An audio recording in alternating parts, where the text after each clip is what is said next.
In Africa, the forces of nature have over the millennia carved out a rugged mountain backbone to the continent. Towering over all is the magnificent Kilimanjaro. From these mountains flow the rivers, like arteries carrying life to the forest, bush, and endless plains below.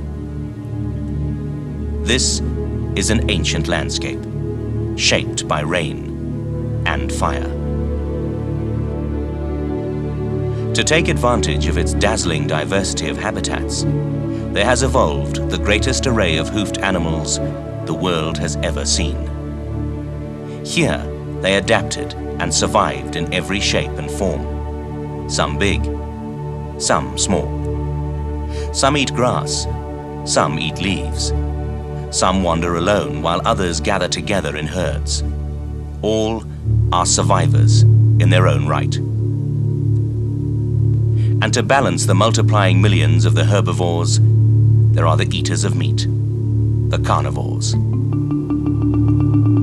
Their bodies built for strength and speed, they possess a degree of intelligence needed to outwit their prey. They are all born to hunt, and though they are many, and their sizes and shapes are adapted to the variety of their victims, 5 of them can be called the super predators.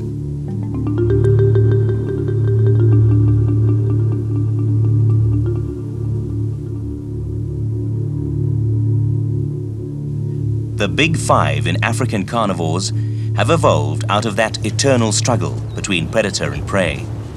A struggle that has fitted each one of them for their roles in the life and death drama that is played out daily in the forests and on the plains of Africa. They live in a harsh world, where the punishment for failure is often death. The prey must escape or die, but the predator too is at risk. As we will see, with every hunt, there is the hazard of injury, and a predator who cannot hunt will surely starve. Nature is indifferent to the fate of individuals. Only the species is important. So we must be careful not to judge the predators by human standards. They pursue their prey not in anger or with hatred, but because nature has equipped them so superbly to do just that, to hunt, to kill, to survive, and each in its own way.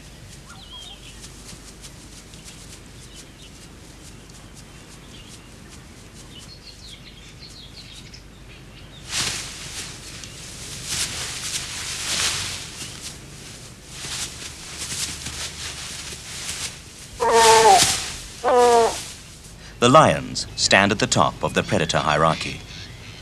The male, weighing in at 190 to 220 kilograms, is Africa's largest cat and second only in the world to the tiger. The hyenas are next, up to 81 kilograms, with the females often bigger than the males. Then come the wild dogs at between 20 and 32 kilograms. Of the solitary predators, the leopard is the largest. A male adult can weigh 90 kilograms. And at the bottom of the list is the cheetah, between 39 and 65 kilograms. One thing all the super predators have in common is a dramatic ability to kill. These zebras don't notice the lions lying in the grass. The lions let them pass.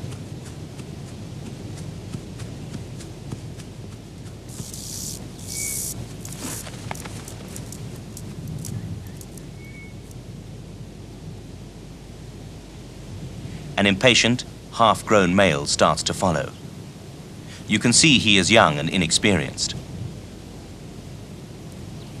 Now the older and more experienced lioness takes over.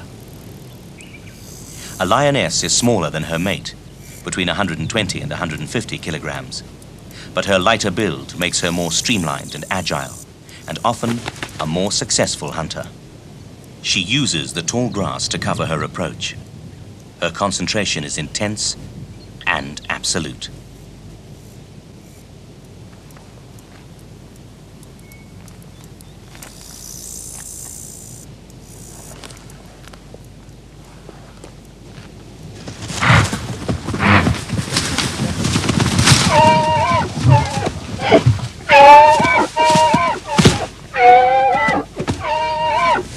Let John Varty, wildlife cameraman, take us through that kill again. He has a choice of 2 zebra. She chooses correctly without hesitation. It is her claws that anchor her to the zebra's back so that her weight prevents it from kicking her. Initially, she can't get a killing bite. She goes for the spine. This is why the zebra is able to give the distress call. However, as soon as she can, she shifts her grip to the throat. She uses the zebra struggling to sink her canines deeper and deeper, closing off the windpipe so that the zebra soon loses consciousness.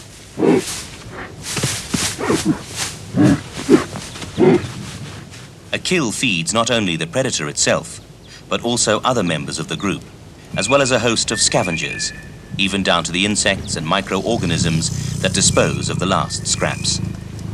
It is one of nature's ways of redistributing resources. In order to kill successfully, the predators must be equipped with certain basic physical attributes. The eyesight of the predators is exceptional. Those that hunt in the day, cheetah and wild dog, have their eyes shaded by dark markings to cut down the glare of the open grasslands. Both the nocturnal cats, the lion and the leopard, have white below their eyes to reflect the maximum amount of light. Their eyes are adapted to the dark with a tapetum or reflective layer behind the retina. It allows them to see in 1/8 of the light needed by the human eye.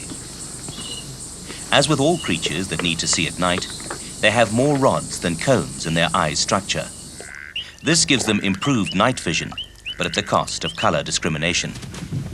This is how we see this scene, and this is how it looks to both the lion and the zebras. The colorblind view that a lion gets of the fleeing zebra stripes is very confusing and could help them escape.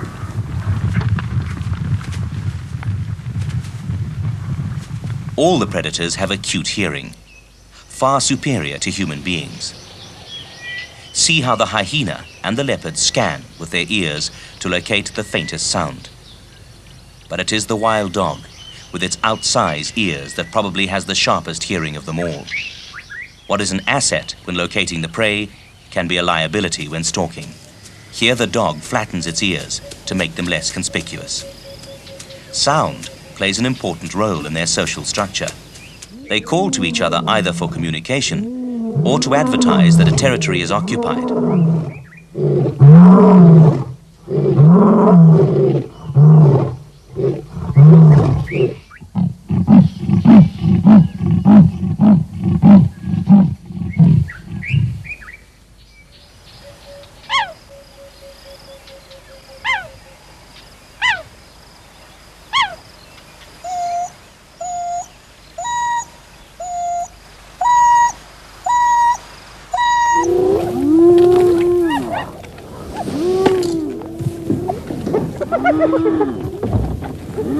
Naturally, predators must have a sense of smell far superior to ours.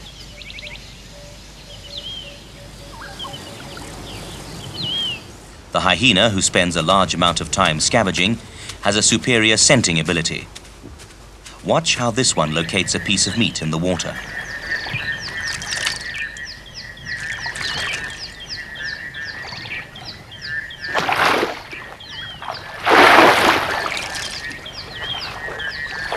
All the predators drink regularly when water is available. Notice how the cats keep their heads clear of the water as they drink. They use their tongues to lap it backwards into their mouths. Hyenas and wild dogs, on the other hand, submerge their muzzles and drink by lapping forward. Much of Africa is hot and dry, so water is an important part of temperature control. Cats do not usually like water, but wild dog and hyena seem to enjoy taking to it to play and escape the heat of the African summer. Cats keep cool by panting, so that the air passes over the minute blood vessels in the wet tongue. Teeth are the main weapons for any predator. The lioness's 50mm canines block off this giraffe's air supply. Despite her power, it took her 20 minutes to suffocate her prey. The leopard's teeth are up to 32mm long. Here, a female has clamped the windpipe of the impala and waits patiently for it to drop. Because this impala is small, the leopard uses the neck grip. The disadvantage is that its distress calls could attract unwanted competition. On this tiny impala, the cheetah needs only the left upper and lower of her 25mm canines to throttle it. Here, a female leopard uses the suffocation method on an adult impala. One would expect it to put up more of a fight, but it is probably in a state of deep shock. The wild dog's teeth are shorter, designed more for holding rather than stabbing. Teeth are not only for killing. When feeding, the carnassial teeth at the back of the jaw are used. See how she turns her head to one side, so that they can cut through the tough skin like scissors. The leopard cub uses his incisors to pluck the hair from the impala carcass.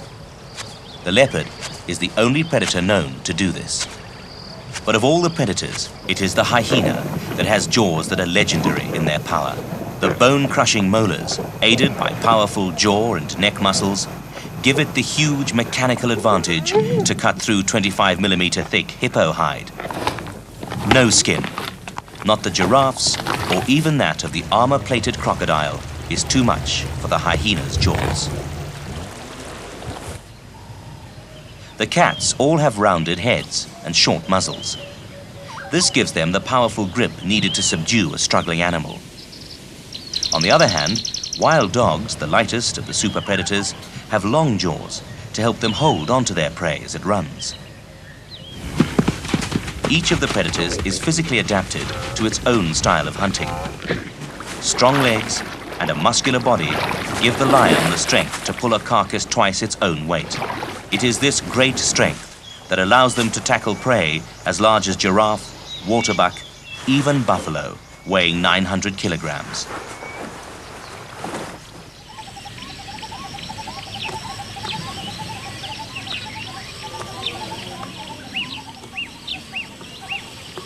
The leopard also has great strength. With short legs to give them a low center of gravity, they regularly hoist prey equal to or even exceeding their own weight.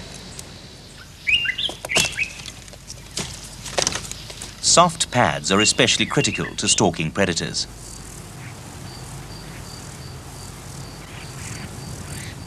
It is said that a leopard can place its hind foot exactly in the footprint left by the front. In this way, it lessens the chance of alerting its intended victim by snapping a twig or rustling the grass. The leopard's paw is suited to life in the trees. Very flexible, it molds itself to the branch for a better grip. Here, a leopard cub develops dexterity. This is play, but later in life that skill will serve a practical purpose. See how he holds the impala's head with its dangerous horns safely out of the way. Paws also have much more mundane uses, covering the scent of a kill to keep competitors away, or excavating a den in a termite mound.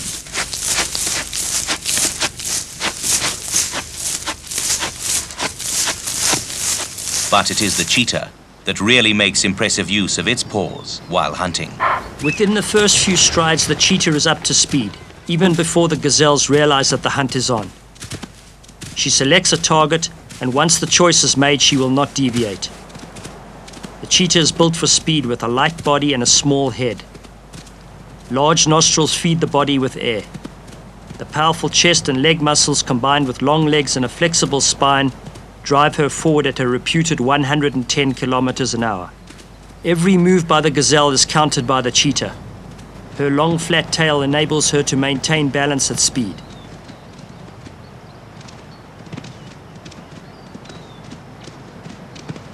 The whole design of the cheetah, molded to perfection by evolution, is for this moment. Now watch that front paw. That is the one that will sweep the gazelle's legs from under it.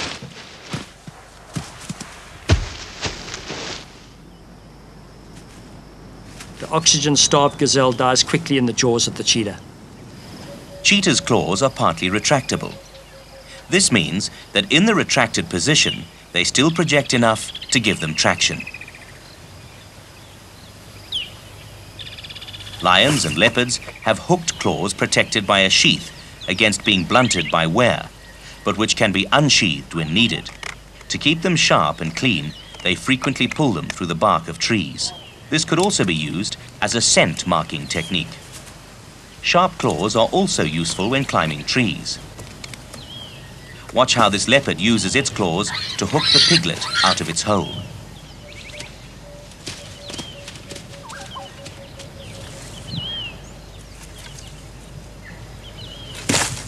The monitor lizard's scaly hide is, however, too tough for even these claws to penetrate.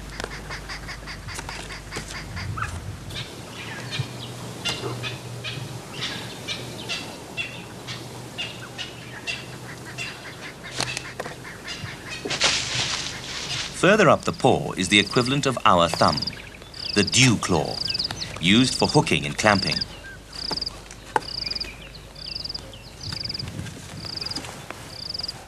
Predators' tails have various functions.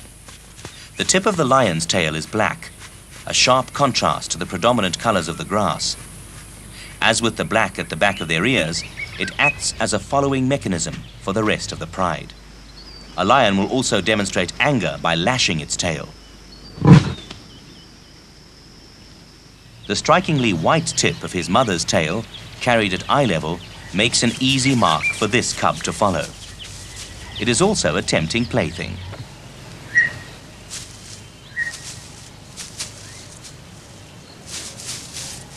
The flag-like tails of the wild dogs pinpoint the kill in the long grass for other members of the pack. Tails are also part of body language.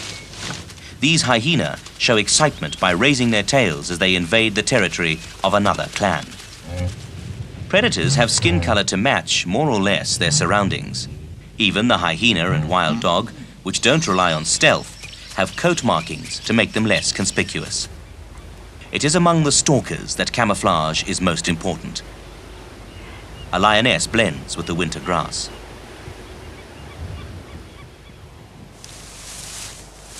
The leopard markings are the most versatile. The spots break up the outline to make the animal blend in with its surroundings. In dappled sun and shade, the leopard becomes almost invisible. There are also freak variations in color. A recessive gene, which emerges periodically, produces white lions, and the king cheetah, with its bolder, striped markings. At one time it was thought that the handsome king cheetah was a separate species, but today it is recognized as a variation. So far we have looked at the physical adaptations of the predators, but success also depends on the way in which these adaptations are used.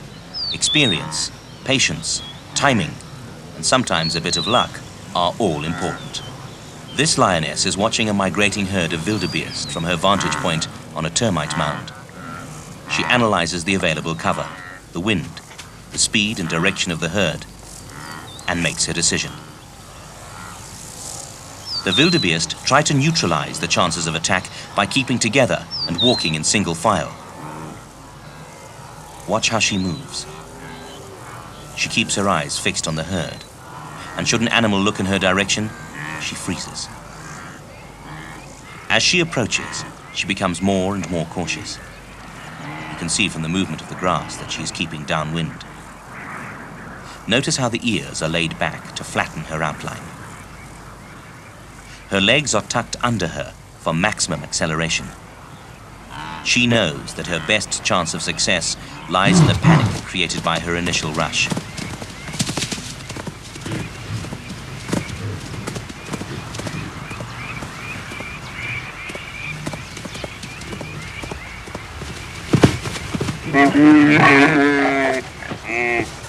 See how the terrain can be critical to the success or failure of a kill. Watch how she trips. She recovers quickly, but the wildebeest is fast, and it looks like it is clear.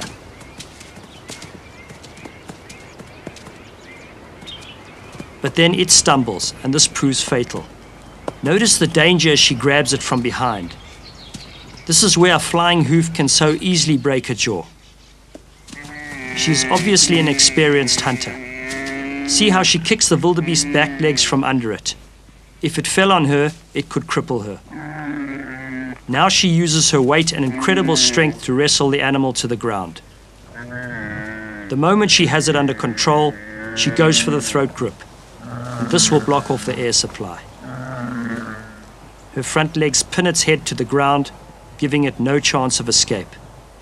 At this point, the wildebeest is in a deep state of shock and offers no resistance. It has been said that lions are not emotional, but clearly there is enjoyment at the success of this hunt. Scientists have long argued about how much is instinctive and how much is learned in the hunting techniques. Cheetah seem to train their young more than any of the other super predators. Just watch this. The mother cheetah makes a perfect attack, but does not complete the kill. Instead, she stuns the animal.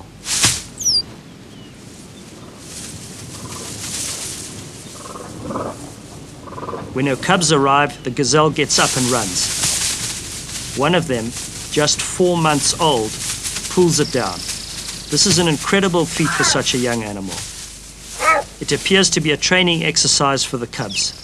At no time does the mother interfere. Instead, she keeps a sharp lookout for other predators. One of the cubs tries to suffocate the animal, but its jaws are just too small. Finally, it kills it with the classic throat grip. The wild dogs depend on stamina and on the cooperation of other members of the pack. Watch how the second dog lopes along on the inside. Should the gazelle turn, he will be in a perfect position to cut it off. Because he is cutting across the angle, he runs less distance and remains fresh if the lead dog tires. In this case, it was the gazelle who simply runs out of steam, and the pack makes short work of it.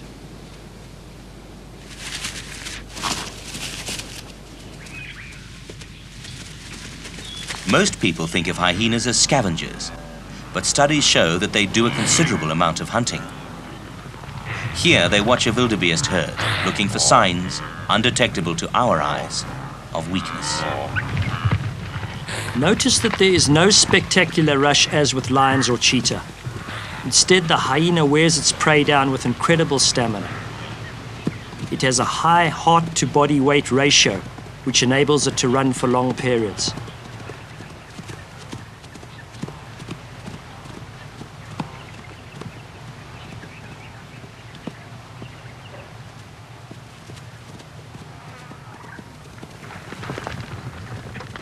The wildebeest is beginning to tire and makes a half-hearted effort to seek the protection of the rest of the herd. The hyena may look ungainly with its heavy neck, shoulders and short back legs, but this gives it tremendous holding power.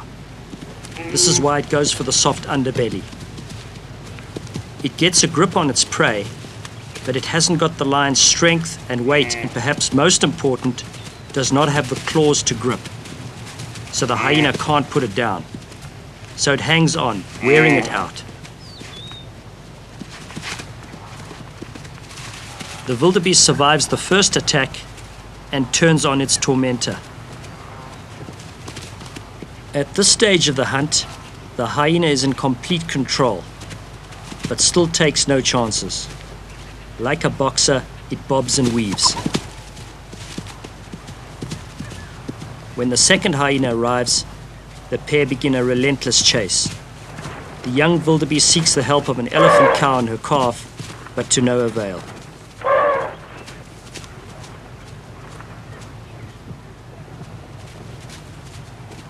In the end, the accumulation of bites and exhaustion weakens the wildebeest. By this time, it is so numbed by shock that it hardly reacts and is literally eaten alive. The vultures and Malibu storks have been watching the drama, and it isn't long before they fly in to fight over their share of the spoils.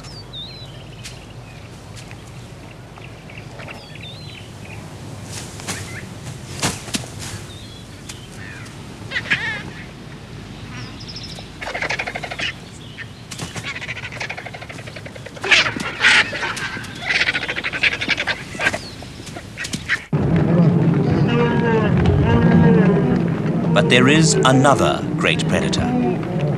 Some call it the sixth super predator. It is both hunter and scavenger. Its patience is unmatched.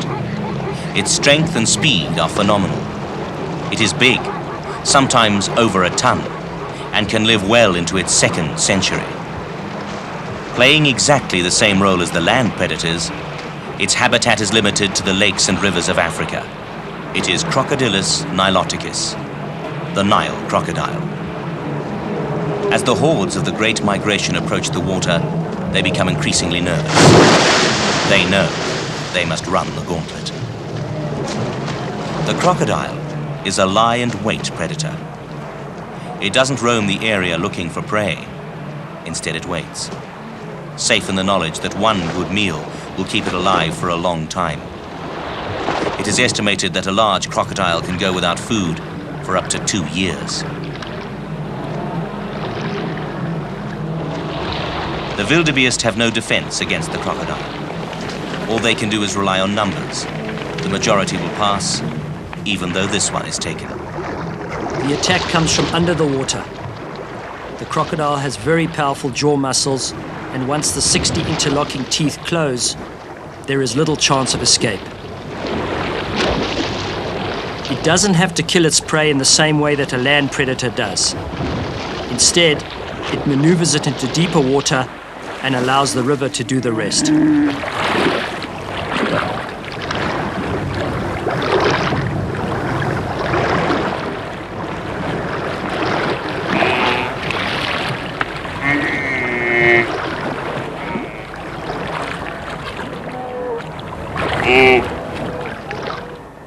The struggling wildebeest tires itself, and the crocodile eventually drags it under.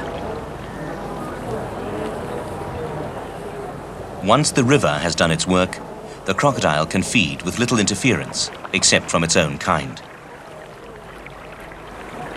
Here a zebra has injured itself during the crossing. Ever an opportunist, it isn't long before a crocodile removes it.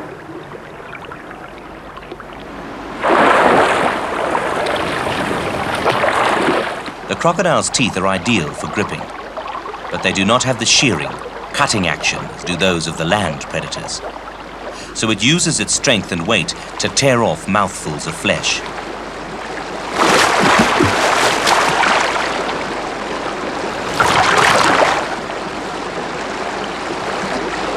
Particularly tough parts are twisted off as it spins its body.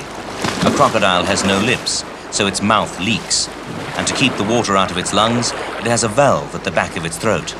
To swallow, it must open this valve so it lifts its head out of the water and uses gravity to throw the chunks of food back into its gullet. Because the crocodile has so little competition, it can also store its food for long periods to be eaten at leisure. Only the leopard, by hoisting its prey into a tree, can afford, like the crocodile, to feed over a period of days. Compare this with the brutal, aggressive feeding of the lions competing with other members of the pride.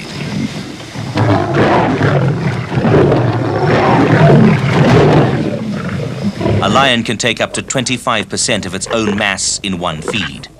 This young male ate an entire impala of 35 kilograms at one sitting.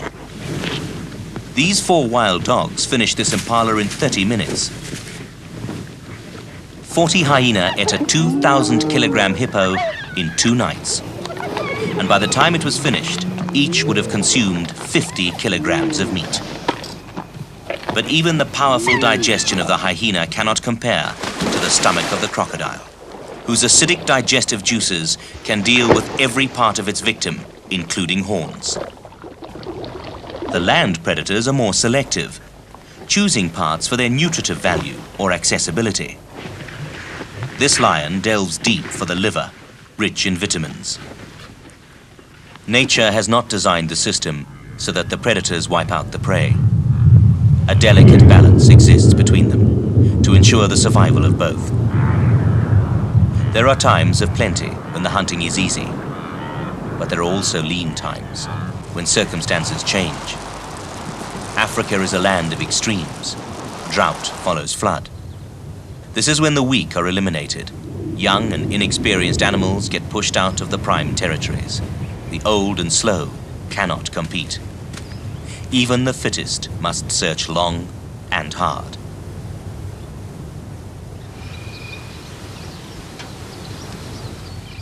These lions are reduced to hunting a banded mongoose and then losing it as they fight in frustration.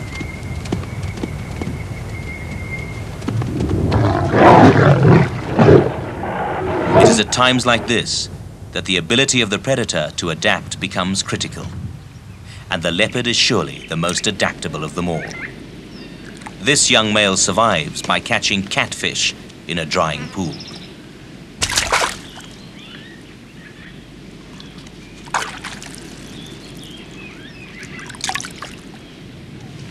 And in this struggle for survival, the prey are not helpless. They too have developed defensive techniques, like elevating themselves to increase their field of view. They have superb hearing and exceptional eyesight. In fact, most of the herbivores have eyes set far back in their heads to give them a wide field of view. Good night vision helps them in the dark. Sometimes they group together, not only among themselves, but also with other species, combining height, hearing, sight, and scent for mutual protection. Watch how one animal keeps watch while the others drink, and vice versa. Alarm calls of one species can warn others of danger. This squirrel alerts the herd to the hunting leopard.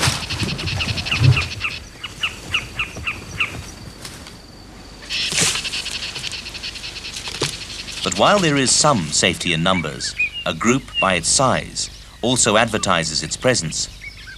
So some animals remain solitary. A lone duiker freezes, motionless, unnoticed, allowing the lions to pass. This duiker heads for dense bush, where the wild dog is less effective. Two different survival techniques from the same species. A warthog backs down his hole, out of reach of the lions.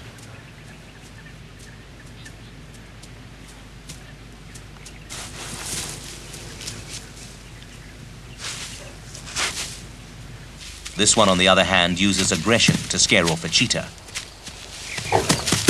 Many herbivores are equipped with lithe bodies and long limbs for running, jumping, and dodging. Look how the split-second lunge helps the impala evade the cheetah. Terrain is critical to the success of a hunting predator. This lioness has no chance of surprise over open ground. Burnt ground provides little cover for a hunting leopard. Tall grass limits the cheetah's view, as well as preventing it from reaching maximum speed. There seems to be a critical distance. Provided the prey can see the predators are beyond it, they feel no threat. Naturally, this varies from species to species. The gazelles may allow the cheetah to get within 80 meters before they take fright, whereas the bigger topi allow them to approach to 40 meters. Sometimes the prey become the aggressors, for nature has equipped them with an array of weapons in the form of horns, tusks, and hooves. It is not in the interest of a predator to risk a crippling injury. It is a confrontation between the strength of the buffalo and the numbers and cooperation of the pride. The lions must weigh up the risk of injury against food they might gain. The buffalo circles to protect his vulnerable rear. However, there are other subtleties at play. By thrashing the bushes, the buffalo is demonstrating his power. In effect, he is saying, "See what I can do. Do you still want to tangle with me?"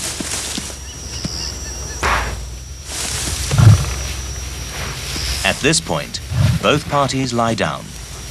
A stalemate.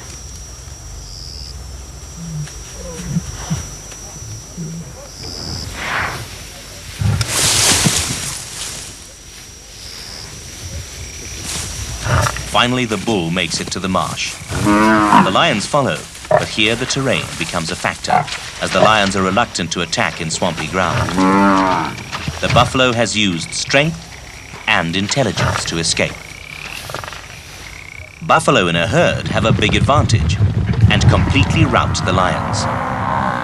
This young male was lucky to make it to a tree, just out of reach of the enraged buffalo.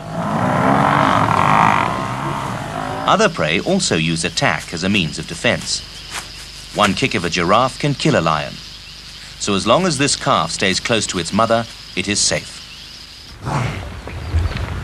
These wildebeest, instead of running from the wild dogs, use attack as their defense.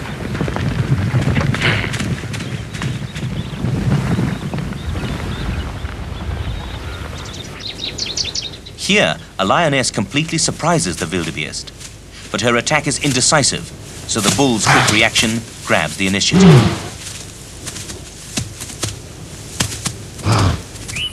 This lioness seems certain to catch the warthog, but whether on purpose or by coincidence, a white rhino moves between them, which allows the warthog to escape. The rhino's massive bulk is all the defense it needs. Intelligence is also an important factor. Watch how this monkey climbs to the thinnest branches, knowing that they will not support the leopard.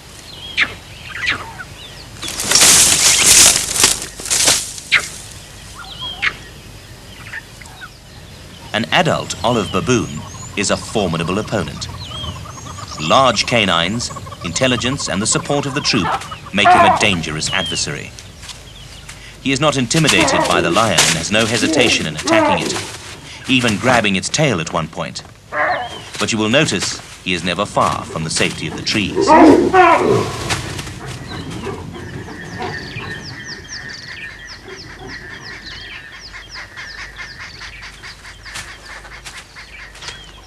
Some creatures rely less on intelligence and more on passive defense. This lioness makes no impression on the ostrich eggs or on the tortoise. This is the view that an attacking lioness gets of a porcupine. She also gets a face full of quills. This is one lioness who will think twice before she tackles another porcupine. But no defense is perfect. This porcupine was killed by a leopard who pays the price. If this wound becomes infected, and they often do, the price the leopard will pay is a lingering death. To survive, the grass eaters of the open plains must protect their newborn young. Here again, nature has evolved ways of minimizing the threat. One of these is to time the birth for the hot parts of the day, when the predators are least active. Another is to synchronize the births within the herd, so that they swamp the predators by sheer weight of numbers. They also produce young that are able, as in the case of this calf, to stand within 6 minutes, walk in 10, and run with the herd in half an hour. A Thompson's gazelle eats the afterbirth off its fawn to reduce the chances of it being scented. For the next few hours, it will rely on camouflage to protect it. However, no system is infallible. This cheetah has discovered a way to counter the gazelle's camouflage. Instead of long energy-sapping chases after adults, she waits, close to the herd.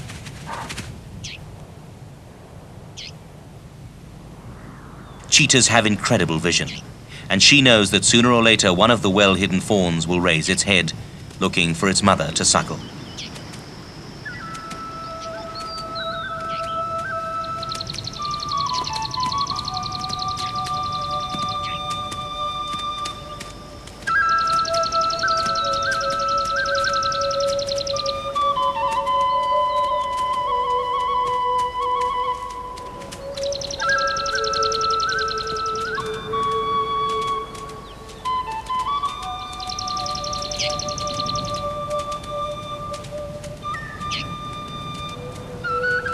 The result is inevitable. But we must remember that without predators to control their numbers, the gazelles, like other prey species, would soon multiply to the point of mass starvation. At times, nature can seem cruel and indifferent. But predators play a vital role in the long-term well-being of both the prey and the environment. The impala is too sick to keep with the herd. During the night, it is efficiently removed. There is no hope for a young gazelle with a broken leg. A cheetah puts an end to its suffering. Any animal that breaks the rules is vulnerable. An impala strays from the herd.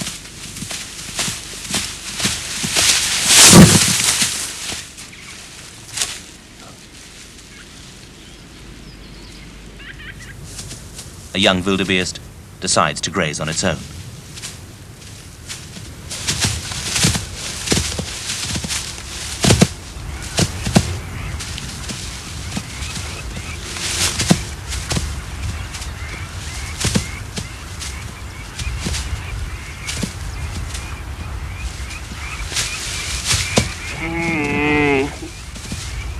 A successful predator must adapt to its habitat. Compare these dogs stalking through the woodland to those on the open grasslands.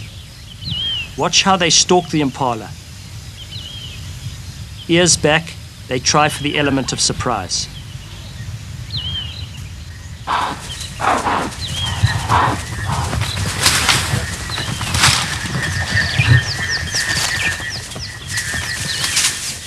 Here they confuse the herd. In essence, they neutralize the defense advantage of the herd by isolating an impala and making it more vulnerable. The dog goes for the throat, but without the long canines of the cats, it is not effective. So it goes for the disemboweling action.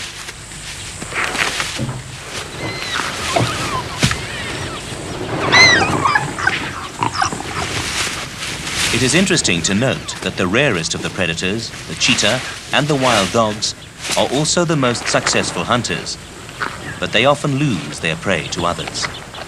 The dogs feed fast, and this proves correct when a hyena arrives. It sees an opportunity and one-on-one dominates the dog and takes its share of the kill. Of the 5 super predators, the lion and hyena will regularly rob from the others. The cheetah is at the bottom of the hierarchy and loses more than any other predator. This kill shows that enormous energy can be spent with no guarantee of a meal in return.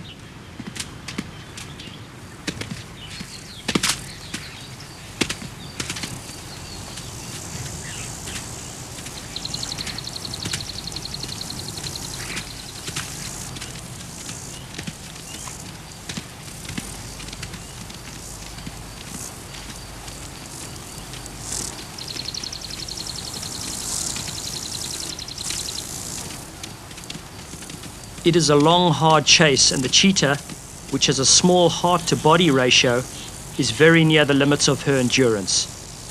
She must catch her prey within 300 meters. The gazelle, too, is only capable of short bursts of speed, and in this case it burns out first.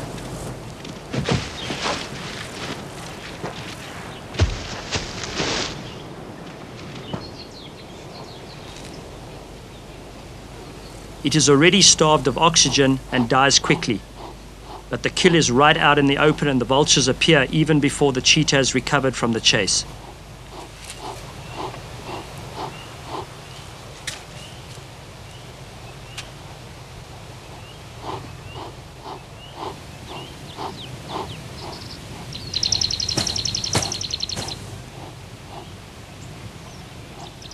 Their arrival often draws attention to a kill. As soon as her exhausted body will allow, the cheetah begins to feed from the rump, where she can get the maximum meat in a limited time.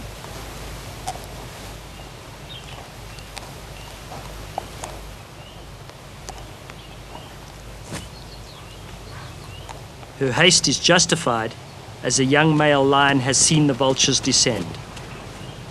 At first, he does not notice the cheetah as she flattens herself against the ground.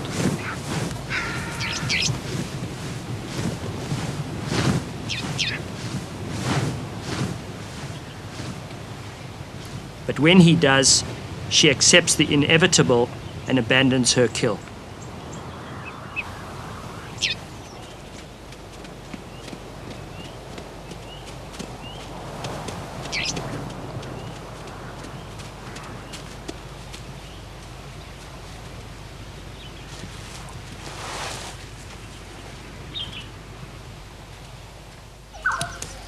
This time it's the leopard's turn to lose its kill.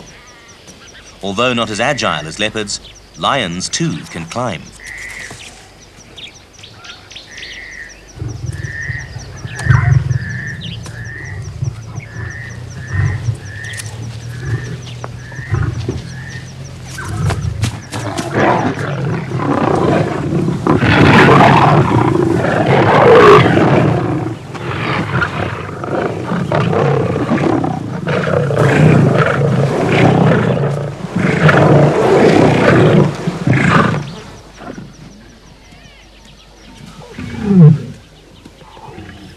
A spotted hyena can't climb, but it is the supreme scavenger with the patience to wait, hoping for scraps, knowing that sooner or later an opportunity will present itself.